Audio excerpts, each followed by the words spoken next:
It is DCMS on Classic FM 97.3 station that plays every song, that's a classic morning show. I am Ifai Atama. We have an interesting guest in the house. His name, Paul Odunaiya, Managing Director of Wemy Industries, manufacturers of Dr.Browns diapers and other hygiene products.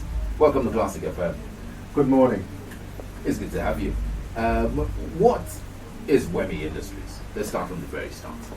Thank you very much for that question. Wemy Industries is a business hygiene business that was started in 1979, many years ago, and by my father and my late mother, who was a gynecologist, doctor, and the idea came from her, and to make baby diapers, and that's how the business started. And fast forward many years after I joined the business, and here we are.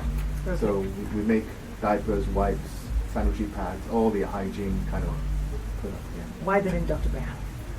Dr. Browns, actually, that's a good question. Actually, when my old man was in Liverpool in many years ago, there was a brand called Dr. White's, and in forming this business, he decided, okay, since we are brown people, we're not actually black people, so why don't we just call the brand Dr. Browns? That's where it came from. But I know people conflate that with a foreign brand. It's actually a Nigerian brand. Does it bother you?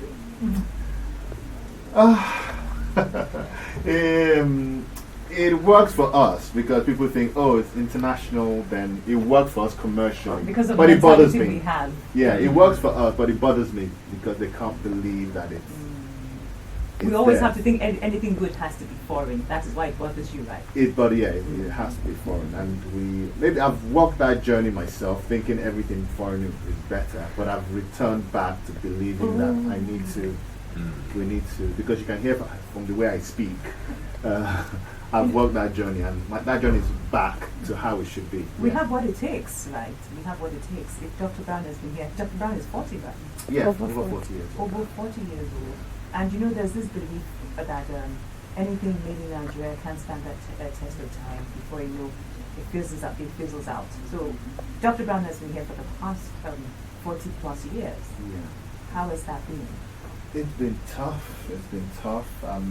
Growing up, hearing the stories from my parents, there's no diesel to run, the plants, we're waiting for materials to arrive, the battles, and it's always something, it's tough. It's a sacrifice which we all paid, but like anything that's meant to be good, there's always sacrifice and perseverance, and it's paying off.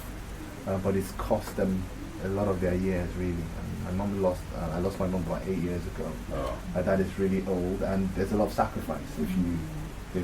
They've lived frugal lifestyles to build a business, and we are the ones now, as a second generation, trying to now take it to the other level, and it's paying off. Well, that's good. Yeah. Because sometimes with businesses, you realize that, especially back home, mommy and daddy starts, and the children just don't have any interest in what is being done. Well, that's classic. Pardon the pun. Because I was one of those people that wasn't interested in the business. I think particularly the way I was raised, to be very independent, not to rely on, because many other people would run to such things, but I actually run the other way. I wasn't interested in it. I wanted to have my own thing. But, I thought hard, and to build your own thing, you have to use the foundation of what you have to build other things. So I'm entrepreneurial anyway. So at some point, I said, okay, let me make this jump and do this and grow the business as well. So yeah, it's not your normal story, but we want to keep it for the next 100 years, hopefully. Okay. It's a very competitive space. Yeah. And being a local manufacturer of diapers, wipes, and other hygiene products, how has that impacted your business over the years, especially during this pandemic? Oh, it is competitive. We're not afraid of hard work. We've been, working hard, and being competitive is a good thing. It's not actually a bad thing. It makes us sharper, think of other ideas, and makes us improve all the time. So we have competitions. We have foreign competition, actually. But I think we are at that place whereby we know everything because we're local. Okay. We just need some other advantages to come through to make sure we dominate the space. But yeah, competition is there.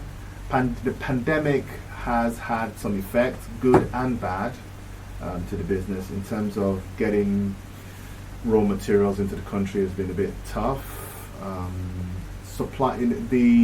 I'll give you this kind of nuanced information. So, for example, the materials for making what we do use is used for PPEs around the world. Wow. So for face there's masks. scuttle for. Yeah, so there's a demand for those kind of materials Okay. globally. As a result, the prices are really high. Mm.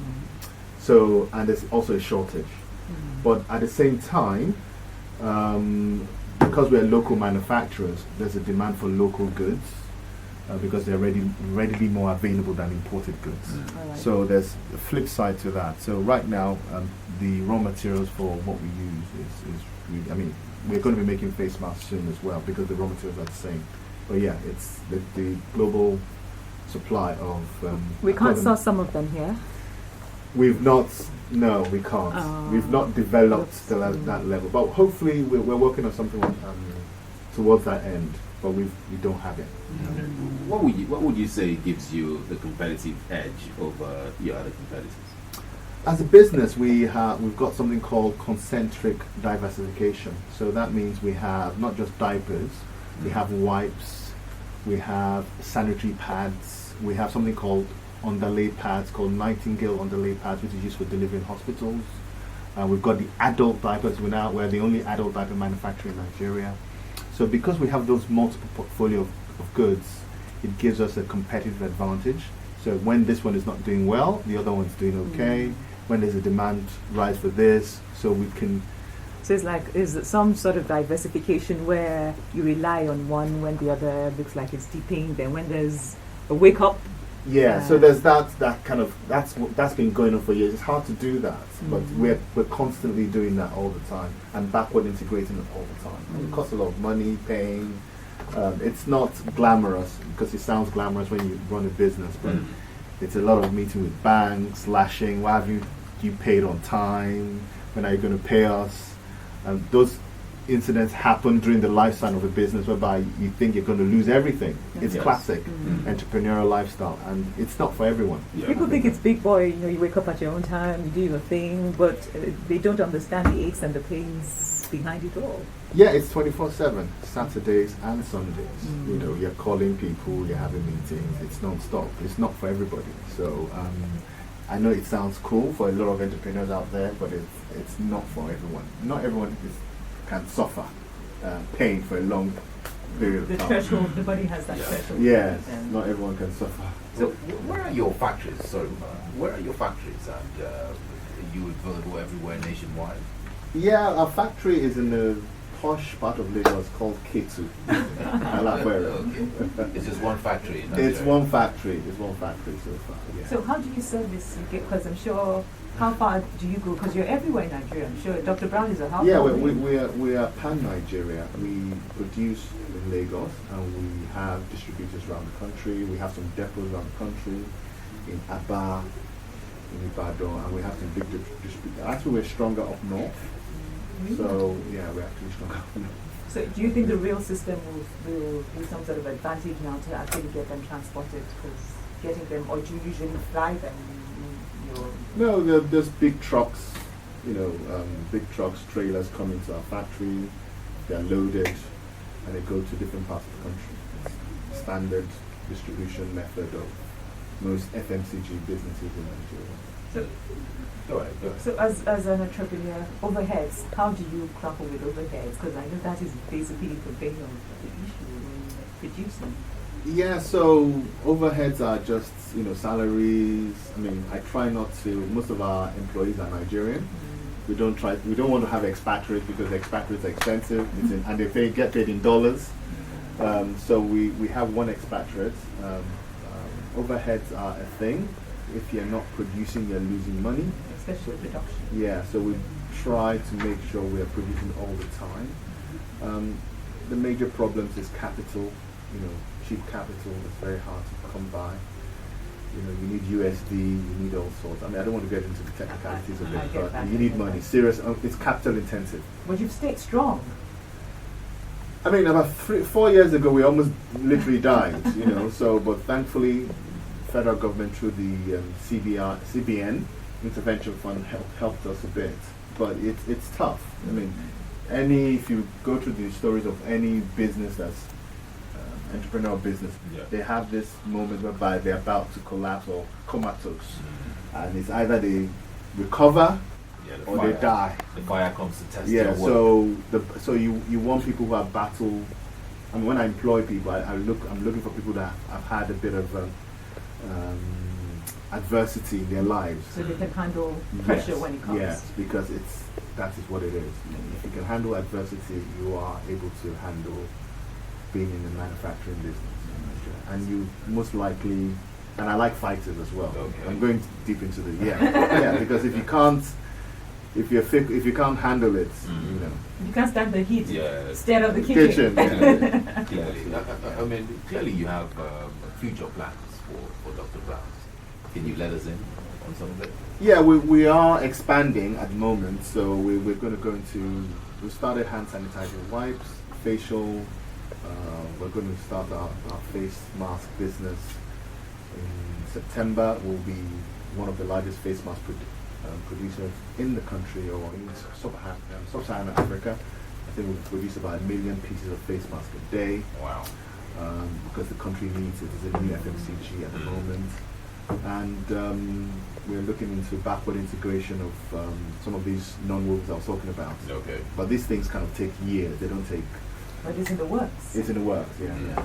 They don't take like tomorrow or next day. Yeah. And you want to talk to a bank and say, look, you want to do this project, it's going to take you 3 years. And, you know, I can't lend you money for 3 years. I want to lend you money for 3 months or 6 months. So yeah, you mentioned something about your markets being really strong up north. Are you thinking of establishing a factory there? I mean, some of these decisions are based on financial return. There's no need to put a factory up north. Perhaps there might be, but there's no strong reason to do that. But it's better for you to still just distribute. It's cheaper distributing. It's cheaper distributing. Perhaps if it gets to a certain stage whereby it's needed, then we can consider. We're actually thinking more of West African expansion, perhaps putting a factory in other countries in West like Africa. Ghana. Yeah, but the truth of the matter is, Nigeria is the largest economy in West Africa, and they have the largest purchasing power. Interesting.